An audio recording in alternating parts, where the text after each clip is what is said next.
You're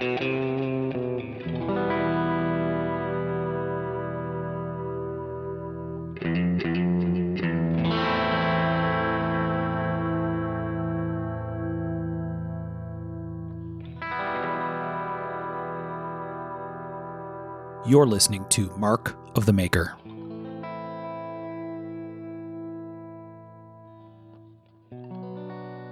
Hey everybody, I'm Mark Steiner and you're listening to Mark of the Maker.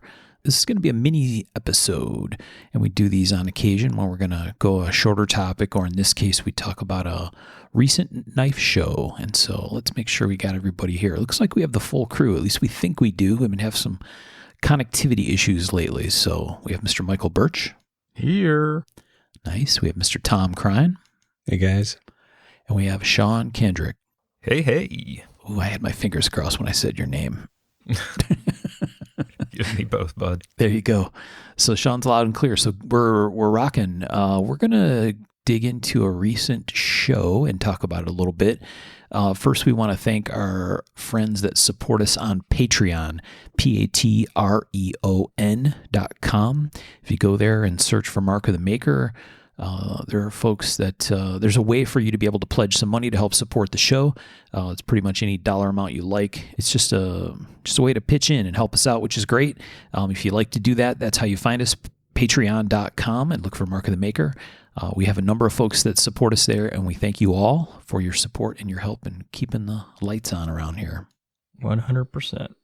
And then we also need to thank our friend, Mr. George Palagonia. His company is called American Metal Exchange, or AMX, as it sometimes goes by.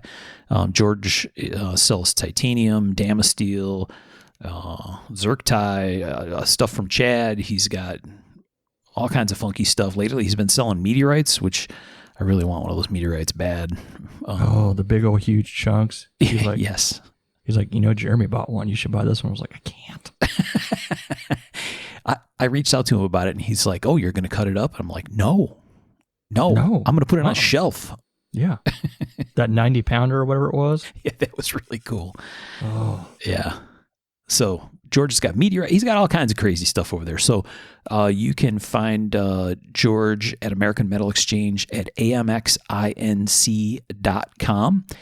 And he's a friend of ours, a friend of the show, and he can help you out if you need materials for knife making, or I think some of our friends that make knucks and other gadget stuff use him as well. So be sure to hit him up.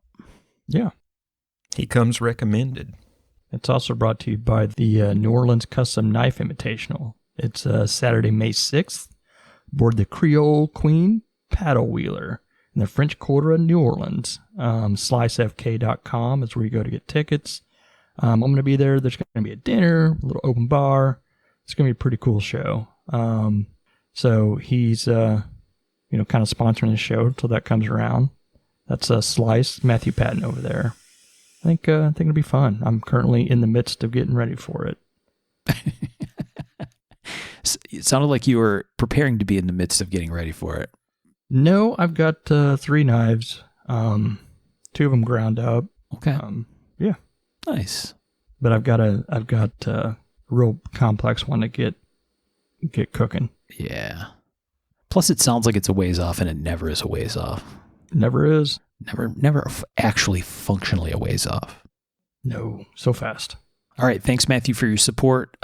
Folks, please check out the New Orleans Custom Knife Invitational. Sounds like a good time. Mm-hmm. If you don't got a ticket, go get one. There you go. It will be fun. All the food. Food and beer, yeah. The two primary things you need. So Tom went to a show here recently. Why don't you tell us about it, Tom? You went to Blade, Texas, right? Right. So this was our 3rd year to go, and Blade, Texas is really turning out to be a fantastic show. This year it was March 17 and 18. And I think they're changing it next year. Let me look real quick. Next year, it's going to be February 23 and 24. Okay. So, yeah, changing it up a little bit. So, yeah, they seem like they're getting sooner and sooner. And in reality, this one really is. They just sneak up on you. But, right. Yeah. So Blade Show took over this show about 3 years ago, and it was in the stockyards. The first time I went, the first time that Blade had it, and then it moved to the convention center in downtown, which is like, it's a really nice venue. And we'll talk about that. And this year it was there again, and it was bigger, and there was a crazy amount of people that moved through the show this year. Like, Yeah. you could hardly get through the aisles. On Saturday, it was crazy packed. So this is yeah. Blade Show, Texas. Texas is a big place. So this is Fort Worth, right? For people that don't know. It's in downtown Fort Worth. It was in the stockyards the first year, but the last 2 years it's been downtown in the convention center. And, you know, the nice thing about the area is basically I valet checked my van, and then I didn't get it out until we left. Wow. You can literally walk everywhere unless you want to go to the stockyards, and that's like a $12 Uber ride. Oh, nice. So everything was, and it's like less than 10 minutes. So, and really good restaurants. The hotel, there's actually like a Ruth Chris in the hotel. Hang on just a second and I'll go turn that alarm off. Sorry. Is that your heat treat oven? Yeah. Hold on. I know that beep. Oh, the sounds of the shop. Had to mute myself for that air compressor kicking on. Right. Yeah. Sorry, folks. The CNC's running. That means the air jar is running. That's that. Tss. Right. Unless Mark magically takes it out, then it never happened. Yeah, you never know. Never know. The magic Sorry of radio. about that. No problem. Yeah. I heat treated about 50 blades today. So they were getting a snap temper. Nice. No brag. What's that? No brag. No big deal. Just 50 blades. That's all. Yeah. It really is not, but I heat treat a little differently than most knife makers, I think. But anyways, So there's great restaurants. Good restaurants in the hotel. You were saying there's like a Ruth Chris in the hotel or something. Yeah, and across the street, another great steakhouse, and there's a really nice Italian place, and we got some really good Korean food and sushi, and the sushi place is open till like 2 or something. Wow. Yeah, really fun place. It's a pretty happening place. Cool. They got some good breakfast places, coffee houses. So yeah. And the hotel, you walk to the convention center. It's like it's a block maybe. Yeah. So yeah, really nice area. And, the hotel we stay in is kind of cool. It's the hotel that Kennedy stayed at right before he, got to the grassy knoll, I guess. Wow. Yeah. So pretty historical. That might actually make me nervous. Well, as long as you're not Kennedy, you're good. Right. Don't roll out in a Lincoln. You're fine. Yeah. Mm-hmm. But so, yeah, it was kind of a fun show. Friday, is pretty much the show for me, and it's a Friday, Saturday show. So, Friday was pretty busy because, they had asked me to do a couple things to help out. So, I did something a little different. I did a limited lotto. So I only took 60 tickets, and when they were gone, and we drew. Wow. So yeah, that was kind of fun. And Yeah, that's not bad. yeah. And one of the big reasons I did that was they asked me to be on an expert panel. So that made me question if it was really an expert panel. When I got there, it for sure was, but I don't know why I was on it, but I had a good time. But basically, and it was a lot of fun actually. It's one of those where you bring your knife and it gets critiqued by the panel. Oh. So you got to be like pretty brave, right? To do that. Yeah. And my wife was like, "Don't do it. It's a trap." She's like, you can't hurt people's feelings. And I was like, trust me, I can be tactful and get this done. And it was a lot of fun. And You're like, shut up. I know how to be tactful. right. The panel was Oh. Jason Knight, Bill Ruppel, Steve Schwartzer, and Brian Tomlin. Oh. Nice. So, and and me. And I'm like Tom the Bryan. odd guy out, right? It's like a bunch of Master Smiths and Tom. one of the better slip joint makers. So Yeah. but it was fun, and we went a little over because we actually ran out of time, and we wanted to everybody that brought a knife to be evaluated, we wanted to actually evaluate it, and we did. And it's amazing. Like, some of these guys are making pretty awesome stuff, and they've only made like their 12th knife. And one of the things I figured if I was going to be judging people's early knives, I should probably bring mine. So I brought the first knife I ever made and allowed people to kind of take a look at it. And I'm pretty sure everybody's knife was nicer than the one that I brought. So, Yeah. but yeah, Pretty it was neat kind of idea. fun. I like What's that? That's a pretty neat idea. I like that. It was interesting. And I guess it made sense that I was there because I don't forge. So I brought a little bit of a different perspective to it. One guy was like making knives he was hammering them out of round bar, 01 rod, and I'm like, why? Because everybody else was like, they're forging and stuff. And so it just makes sense to him, but he needed more practice on the actual knife making than the forging. Yeah. Mm-hmm. And it was really interesting. It was really cool to see the different takes on everybody, and everybody on the board was really encouraging. So I think if you're nervous about it and you want to do it in the future, I think it's not as scary as you might think. Yeah. So What was it called, Tom? Like, for people who might see this at a future Blade show. it wasn't expert panel. Let me see. So it's right here in the free demos. Let me find it. It's called Let the Pros Critique Your Knife. Oh, So okay. once again, I don't know, but they let me on somehow, so it was fun. These were all people that brought knives to be critiqued who were not selling at the show, people that didn't have tables, or were there actually a mix of people? No, people that didn't have tables. These were Yeah. like people that, this is the 12th knife I've made. What do you think? Or, Yeah. I've been making knives part-time for 2 years, and this is the 20th knife I've made. So it was really cool. Oh, that is cool. I mean, it's not like there aren't people that actually have a table that look like maybe they've been making knives for 6 months. Right. Sometimes. Yeah, hard pass. Yeah. I'm not going to comment on that. My wife was right. It's a trap. That point is a trap for sure. That one was. Yes. I did Well, fun. see. Yeah. So for those of you that don't know, I don't do shows on Saturday. I don't work. So Saturday I got to hang out, and I did walk the entire show. Nice. It's not that crazy big of a show. I think there's 315 exhibitors. And that's including the booth space. Next year it's going to be a little bit bigger by maybe another 100 exhibitors. And they're, from what I understand, and don't hold me to this or don't hold them to it, but they're going to try to keep it around that size. Okay. Who knows what happens?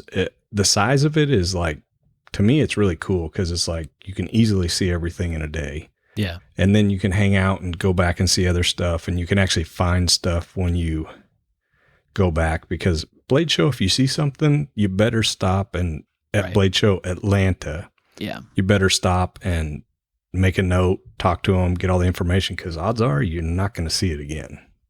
Even if you go look for it, it's hard sometimes. Right. Where did I see that? Yeah.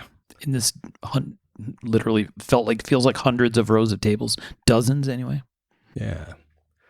But it's a really good show for makers. I felt that the Blade Show staff really moved a lot of people in. The line to get in was kind of crazy. Several hundred people waiting to get in.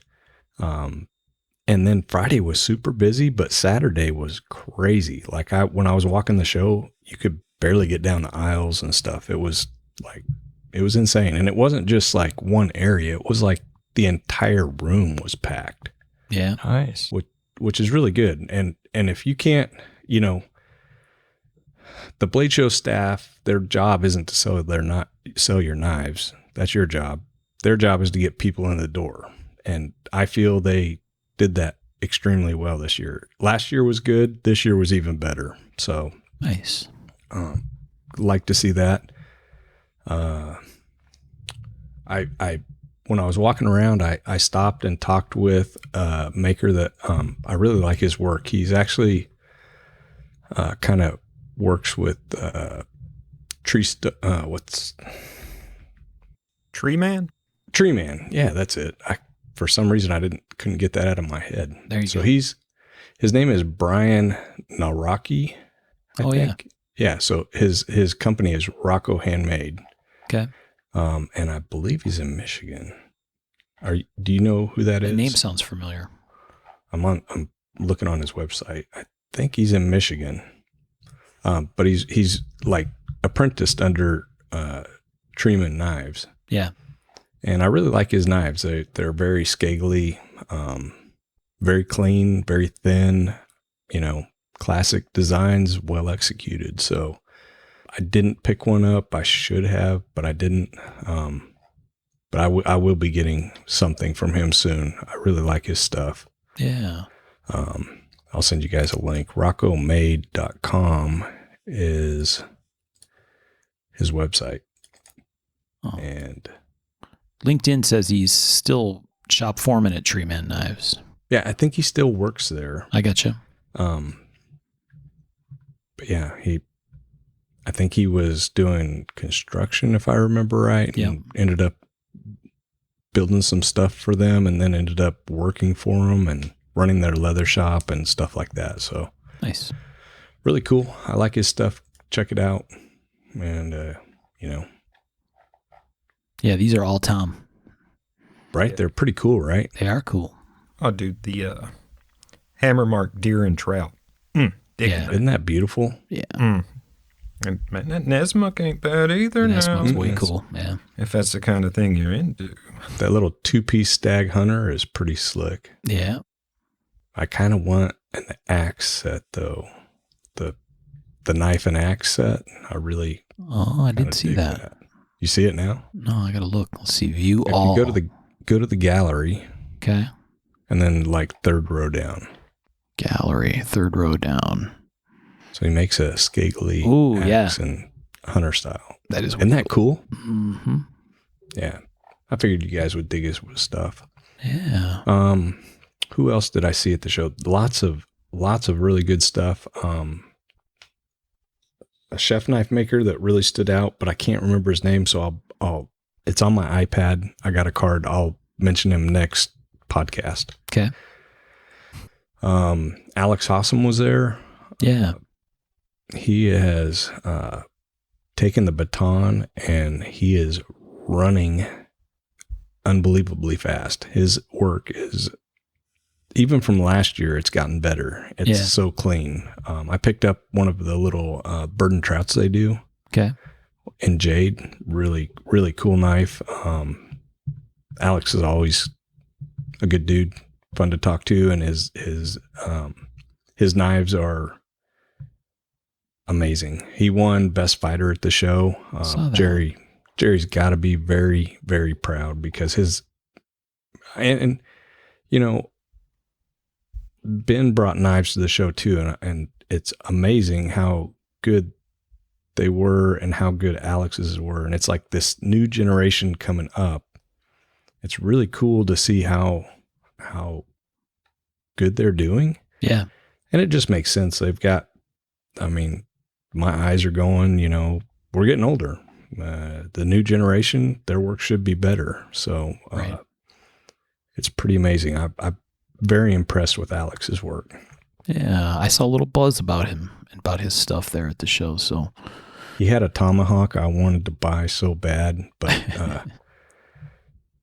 had to bring some money home. My son's car got totaled. It was parked on the side, and a drunk person smashed it. So I needed to bring some money home. Yeah, that sucks. And I'd already spent a lot, so Nervous Well, laugh. well, you know how if you're a maker and you go to a show, it, at least for me, it's very important to pick out natural materials. Yep. Because you can hand pick them and you're not guessing on the size or the color or if there's cracks or anything like that. So Ben bought, I don't know, $1,000 worth of Mammoth, I think. Got some really good stuff. I bought Stag, and Culpepper had some new jig bone, some new patterns, and they're really good. So I came home with Stag and jig bone. I also bought some Raindrop and Boomerang from Chad and had him deliver it to Chris, done.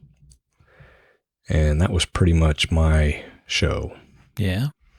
I picked up a couple other things. So one of the things at the show Friday that was also busy was they'd asked me to do some judging in the production knife area.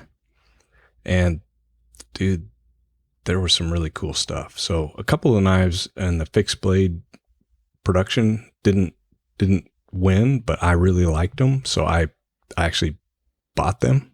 Wow. One of them was Fox.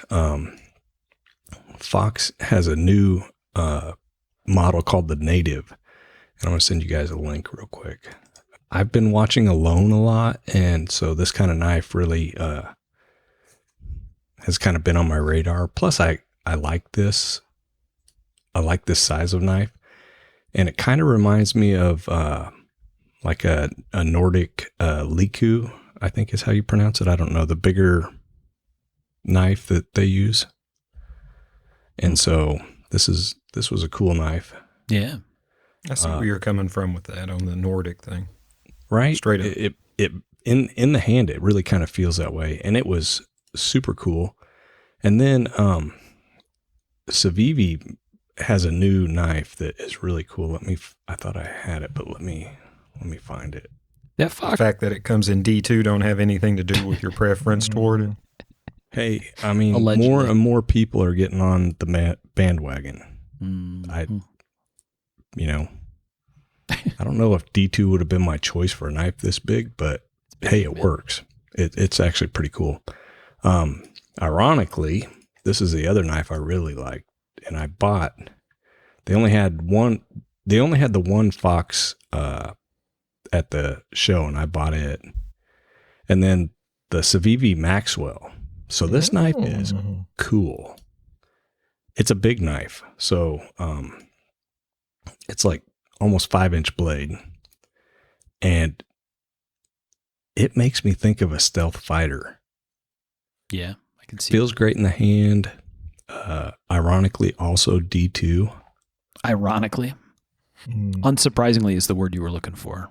Yeah. But it's a really cool knife. They only had 2 at the show. I bought both of those and then ordered 2 more. So, well, I've got 3 boys. So I gifted. Oh, damn. Yeah, okay. I gifted Dude, one that to price Ben point there, and shit. Zach and Jake, and I have one. So now we all have like bro knives, It's kind of old school Aircat. Yeah. right? Yeah, absolutely. Like Sean It's said. like Aircat and Extrema Ratio had a baby, Yeah. Yeah. but not in a bad way. It feels great in the hand. A nice, One to healthy baby. love. Yeah. Yes. And like you were saying, I think in the background, Sean, the price point's pretty awesome. Yeah, for real. $159 is cheap. Yeah. Yeah, and you can find it cheaper. Street than that price once is it about really gets- 130, I think. Yeah. Hell yeah. It's a lot of knife. The sheath is good too. Yeah. It's like really good. I like the, I'm not always a fan of that truncated fuller kind of thing, but the way that it carries that same line into like a fuller in the handle, I like that a lot. You know what I mean? I like the flow of it. So in the swedge, if you look at the swedge, it's got like that upper one, but there's another one down lower that you can't hardly see in the picture, but it's really cool angles. Another thing that's kind of cool, if you look at it, it's got a tech lock on it. Oh, yeah? It says Civivi on the outside. Oh, yeah. What do you think it says on the inside? I do not know. Blade Tech Terzul, Industry. Right. Oh. Yeah. Straight up says Terrazuola. Nice. So Bob's getting a little piece of that action. Yeah, good for him. Well, he should. Yeah, that's my take. They have one of his fixed blade designs, right? Yep. And it's actually really good too. I was going to say, I love the looks of that one. This Mhm. Kydex is good. Surprisingly good. I've got it in my hand right now. Like I said, I really like this knife. I bought 4 of them. So Yeah. yeah. I think the Tamashi is the Bob T fixed blade, right? Let's look. I can look real quick. Yeah. It looks very Bob. Yes, that is correct. Yeah. It's a like an sweet-looking old knife. school Terrazuola. Yes. Yeah. Um, It's almost got a little lummish thing going on to me, but maybe I'm it almost making that feels Mayo-ish to me, up. Yeah, there you go. There you go.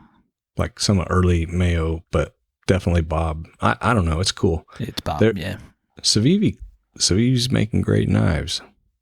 Yeah. They got one with Ray Laconico. Laconico, I think. Yeah. Yeah. And it's really nice too. Their price point, right?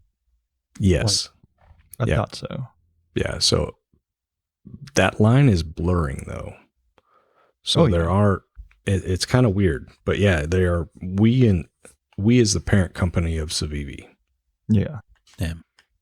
but yeah. What else? That Fox Native that you shared, Tom, I assume, oh, maybe I shouldn't assume, No. but like the fact that the grind gets narrow at the tip, I don't know if that's just an artifact of a machine ground blade, you know what I mean? And like not being able to, Right. wrap it around the nose. But it makes it look like it would be kind of on the nose or tip heavy side of things. It is a pretty stout knife. It's it's a little thicker stock than the Civivi Maxwell, but that swedge actually kind of pulls some of the weight out of the tip. Yeah. It actually balances pretty well, and it is a little weight heavy for chopping, but I wouldn't hesitate to take that into the woods and process some game or whatever. Right. I really like it. I mean, it's not as price friendly as a Civivi Maxwell, Right. and I bought it anyways. I liked it that much. Yeah. So I don't buy a whole lot of production fixed blades. For me, what I collect is mostly custom fixed blades and like production folders or what I buy. Yeah. But these were just that good. I really liked them. So I was like, they're coming home. Right. Fox is also doing, this was cool. Let me find it real quick. They're doing a Gerber, like a vintage type knife. It's a Mark II rendition, and it's really well done. They're also doing a commando, like a World War II commando knife, I think. Oh, the Velino, VELENO. Yeah, Velino. Yeah, I just pulled it up and sent it. That was actually, they had that in the judging, and it was actually really nice. I don't know if there's any copyright or anything like that. I don't know what the details are or if that's necessary, but Right. it was kind of cool. Yeah. That looks very birch friendly. The Velino. Mm-hmm. It's like something Michael would like. Yeah. So I was like, that's cool. Yeah. What else can we talk about on the show? I picked up some really cool Westinghouse too. I found That's what I was going to ask about. yeah, dude was just had a table, and it was crazy because it was like still had mud and dirt and stuff on it. And I think people were walking by because of that, but I got to talking to him, and he pulled it out of the actual Westinghouse factory. Like he went in and got it, salvaged it there somehow. And it is beautiful. It's gnarly on the outside, super dark. And on the inside, it's like yellow. So I bought a stack of that. Send a picture, or are you just going to leave us hanging? Let me I'm pretty sure I have a picture. No, Nope. that's one thing I was going to talk to you about is like, it seems like the Micarta, vintage prospecting has gotten kind of wild lately. No kidding. So I was wondering how many people were setting up selling just materials. So this guy just had it on his table, right? Just kind of randomly. And Ben, I don't know if you saw the knives he took to the show, but he loves the vintage stuff. Like I use it. I don't know a whole lot about it. Like he's called and talked to people for hours about it. Yeah. And he knows a lot about it. I don't, but I do enjoy it. But there was quite a, there's always I think Hawk's Nest is the guy that does a lot of that. Yeah, he's got a whole bunch. I bought some of that emerald from him because I saw one that you did. I was like, that's super pretty. And you were like, oh yeah, I just bought it off such and such. Yeah. I just sent that. It may take a second to send. And this guy had a lot of really cool stuff if you made bigger knives, because he had stuff that wasn't symmetrical all the way through, which for me, I don't use stuff that's 3/8 of an inch thick. It's just way more than I need. This stuff was about 3/8 plus, half inch maybe. And if you split that, you can get two really nice sets of scales that are symmetrical, Yeah. Yeah. Look at that, how gnarly that is. Did it come through for you guys? Yeah. Yeah. That's cool. Yeah. Yeah. I love to look at a lot of that stuff, but I also, I don't know. It's hard to, I guess, justify some of the stuff. Even I know it's all arbitrary. It's all about who wants it and who doesn't. And that's what makes all this work. But sometimes I'm like, I don't know, Well, I don't know if I should pay that. It makes me nervous, right? Ben's like, oh, he keeps up on it, and he's like, yeah, that's so. I have a bunch of Westinghouse linen or paper, like the ivory stuff. Yeah. From way back, and I gave a bunch of it away because I didn't know how to work it, but now I do. And he's like, don't put that on a knife unless it's going to be a lot of money. And I'm like, well, I didn't give a lot of money for it. And he's like, it doesn't matter. That's the problem. He has a point. The original Westinghouse stuff that Jody and I started using, they got real popular. Still got a big old chunk of it. 3/16, that's all cheddar on the outside and white in the middle. Yeah. But it's, and I sat there and thought back and forth and like, should I sell some? Because I'm never going to charge, what am I going to do? Add $500 to a knife?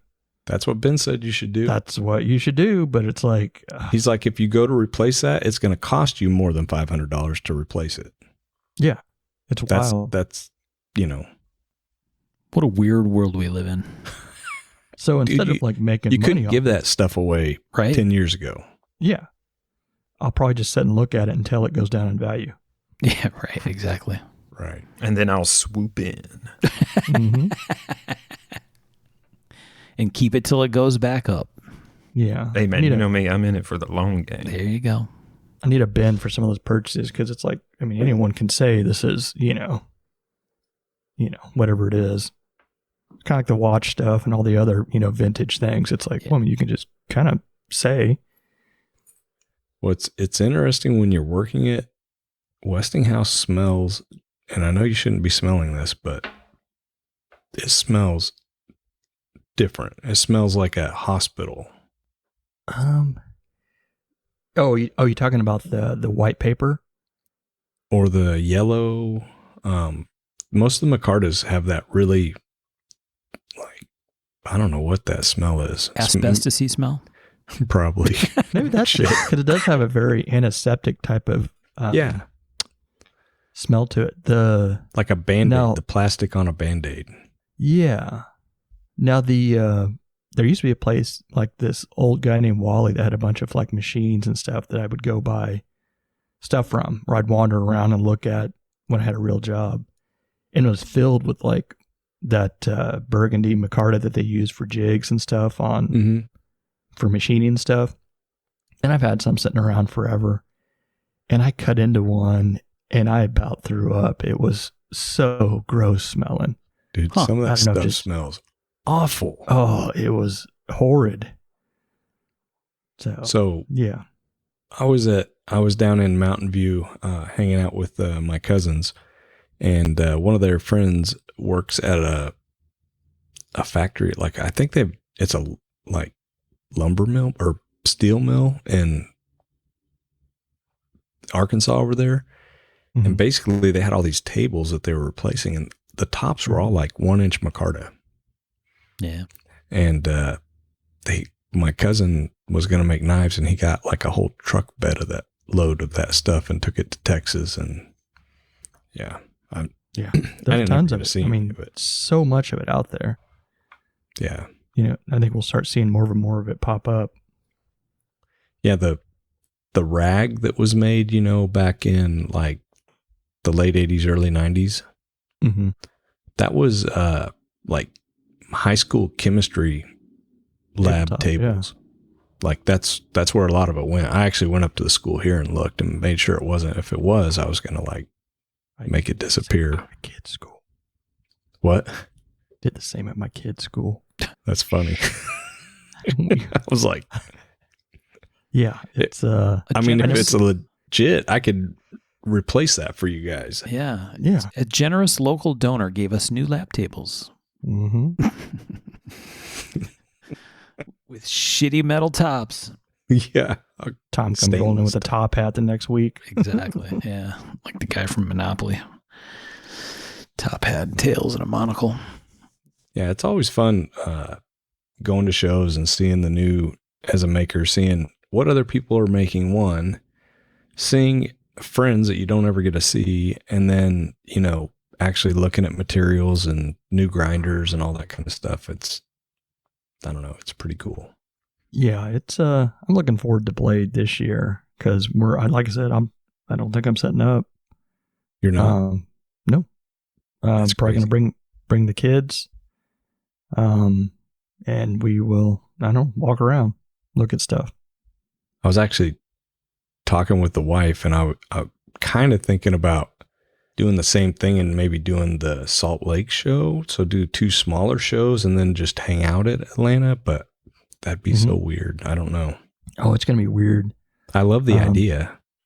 Yeah. I'll probably be like, I'm so 100%. broke. But the actual walking around and looking at stuff was probably my favorite part my favorite time I've had in a show in a long time.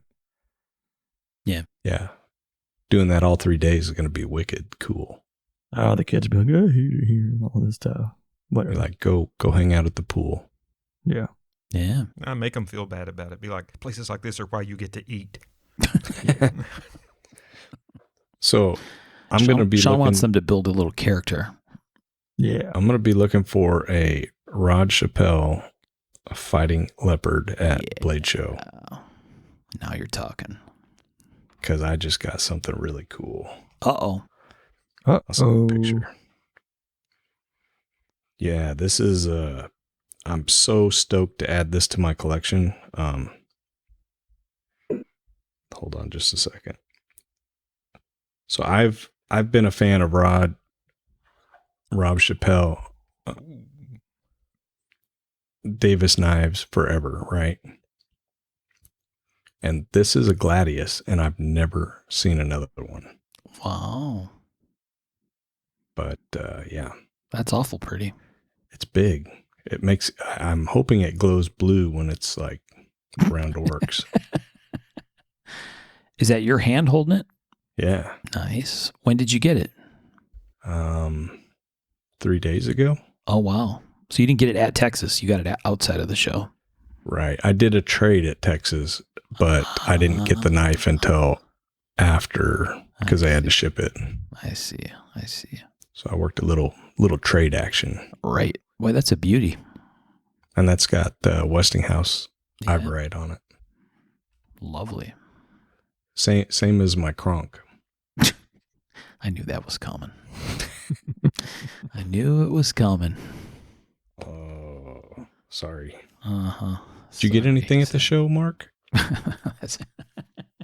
Actually, no. At least Not not yet. yet. Right. Yeah, not yet. Not yet. I paid for a knife at the show, but you know. Son of a gun. You'll have it by the time this comes out, promise. Yeah. Okay. Okay. Strong words. I know. Yeah. It was really good to see Jesse Jarosz. And he brought the heat. He brought some really cool stuff. And Mark had me pick up a fighter from him, which is beautiful. Yeah. But I forgot to get the address to ship it to. And then I forgot to ship it for the last 2 days. So I'll get it shipped out tomorrow. My apologies. Oh, no. All good. Thank you for doing that for me. Tom was... It's really cool. When he was wandering around on Saturday, he was sending me pictures from the show. And it was like, oh, here's some D.E. Henry knives, which are gorgeous. The Stag ones were super, super pretty. Yeah, I got to handle those. It was really cool. Yeah. Who had those? Do you remember? Delac. Oh, I was going to say, I saw watches in the case. There's only like 3 guys I can think of that would be, but so that Delac makes sense. Yeah, it was Steve. And then I think I saw that Big Bear before at a show, black canvas or black micarta handle Big Bear. And then there was like a Dietmar Kressler. Oh yeah, Kressler. Yeah. Yeah, there was some really cool stuff. Yeah, so Tom was hitting me with pictures and I said, hey, Jesse has this fighter on his table still, green canvas micarta fighter. Can you swing by and take a look at it? And so Tom was kind enough to go by and check it out for me. It was really cool. Yeah, I thought it was sharp looking. I'll send a picture. But not your picture. Yeah, not my picture. Tom's picture of the knife I paid for and he brought home for me. That's still in his shop. That is a good looking knife. I thought so. When you get it, check out the liners. Oh, yeah. I saw it in the pictures, I think. It's got tapered tang, and then the liners are tapered. Like reverse It's taper. really cool. Yeah. It's really cool. We actually went out to eat with Jesse for breakfast Sunday morning before we left. Oh, nice. Yeah, really good to see him. He's a good dude. Yeah. So, Yeah, I look forward to checking it out.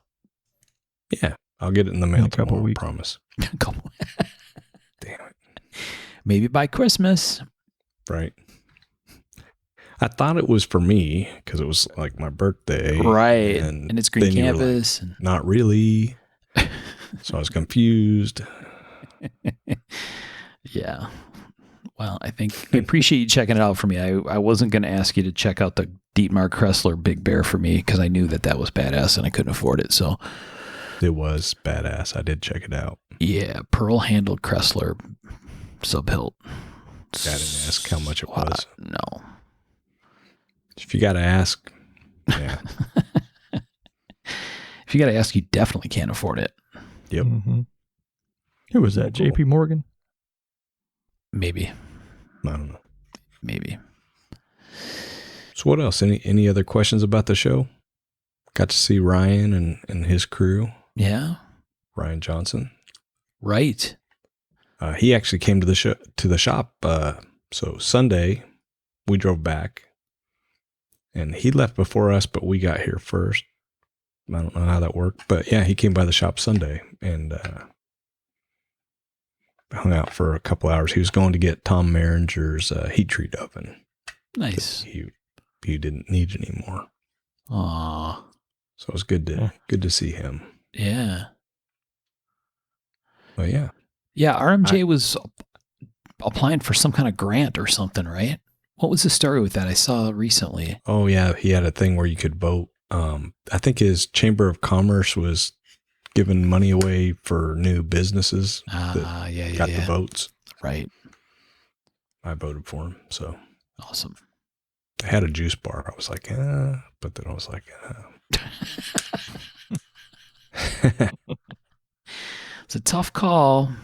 well, I would recommend, if you're listening to this, put Blade Show Texas on the list. It's really a show to go to. It's a lot of fun. The hotel's fun. It has a bar downstairs where everybody hung out. Lots of really good food, local, that you can walk to. I had a great that's time. What I like. I like a nice central location where you get to, hang with your customers and friends and other makers. And You know what I mean? Be it a bar or good restaurants nearby or whatever. Stockyards are really close. Was there enough restaurant stuff, Tom, that it wasn't like Atlanta Blade Show Nightmare where you can't like get a table anywhere? Oh yeah, this show is not anywhere like the size of Atlanta Blade Show. Yeah. And literally within walking distance, there's, I don't know, a whole lot of restaurants. I mean, you can, and if you go to the stockyards, there's even more. Right. And it's all really like high end. Yeah. So, I mean, not all really high end, but there's also other places to eat. Like we got sushi and it was like open super late and it was really cheap and it was really good. Yeah. I would highly recommend it. I'm seriously thinking about flying out and just hanging out at the Salt Lake show just to see what it's like. Yeah. I've heard good things about it too, but I've not been, mainly because it was over my wife's birthday and I like being married. Yeah. Mm-hmm. They moved it a little bit, like a week or two this year. So I might just fly out and check it out. I really like what Blade is doing with these two small shows with the other one. I think they're pretty good locations. Utah fun just to go to and then go see stuff. But I think I think that's still maybe a little hot. I don't know. Yeah. Utah gets really wicked hot. Yeah. But Blade Show was perfect in Texas. I really highly recommend it. All right. Awesome. Cool. Put it on the list to check out sometime. Birch, it's within driving distance too. Yeah. I like those. It's like 5 hours for me. Wow. No shit. So it'd be 7.5 for you. Easy peasy. Lemon squeezy on that one. 7.5 doesn't seem terrible. No. It's an easy drive. Roads are good.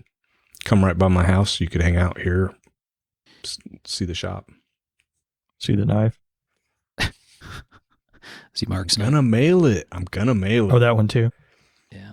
Yeah. Yeah. Not an easy drive for Sean or I, but it is a very big airport. Dallas-Fort Worth is super easy to fly into and also economical to fly into. I heard it was bonkers, the weather and stuff getting in and out of there for people. True. Did you have any weather? problems with driving even? Yeah, it sucked.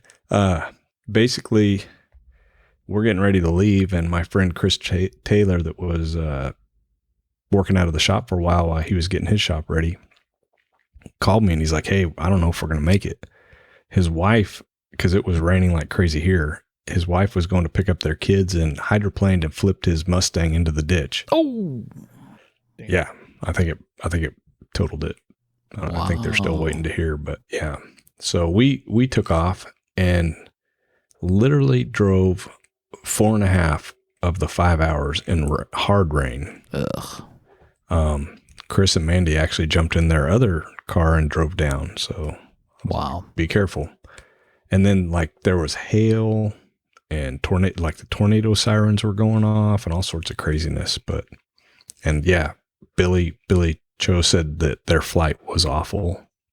Yeah. Real turbulent. Yeah.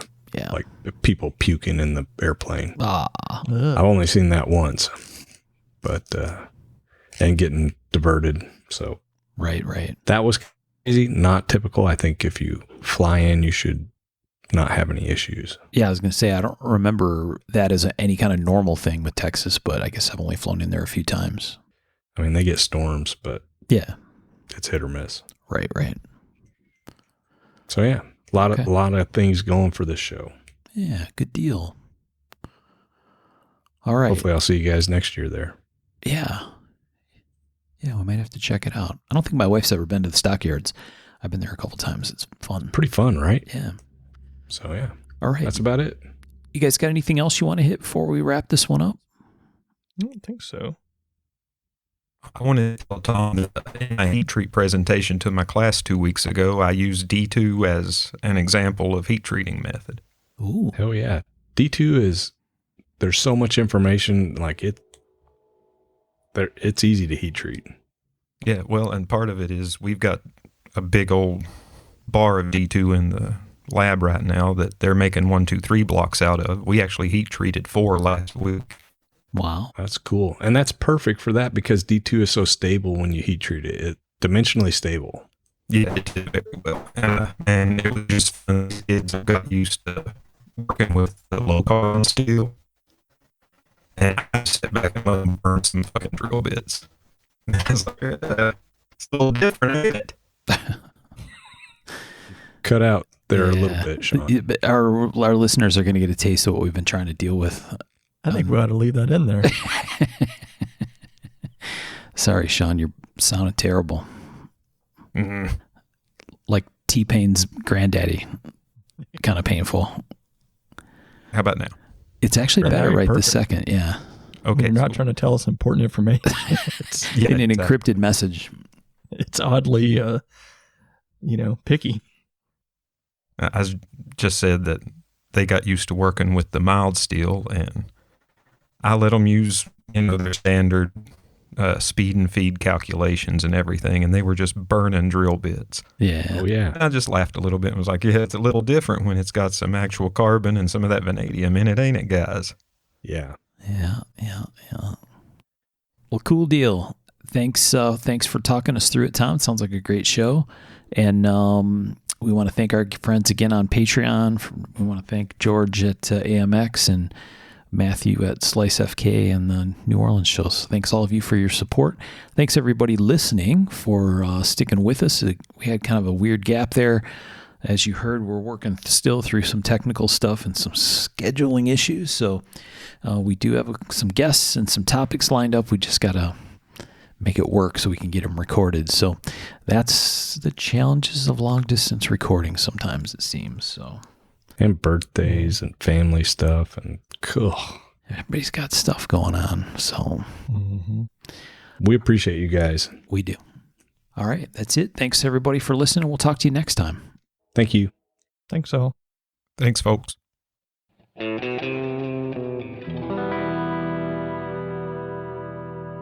To learn more about our makers, you can find Tom Crine on the web at crineknives.net, in his Facebook group, Crine Knives, or in his Instagram account, at Crine Knives. For Michael Birch, check birchtreeblades.com, Facebook group Birch Tree Blade Works, or Michael's Instagram at birchtreeblades. For myself and the Raygun Bead Project, we're on the web at raygundivision.com. We have a Facebook group called Raygun Division, or my personal Instagram, at msteiner. For those interested in photos, references from the show, or some discussion about the show itself, you can find us on the web at markofthemaker.com, in a Facebook group called Mark of the Maker, or on our Instagram, at Mark of the Maker. Last but not least, the ultra cool and haunting background music we use for the show is a piece called Noir Guitar by Stevie's Amp Shack, found at the Free Music Archive and licensed under Creative Commons CC BY 4.0. Thanks for listening.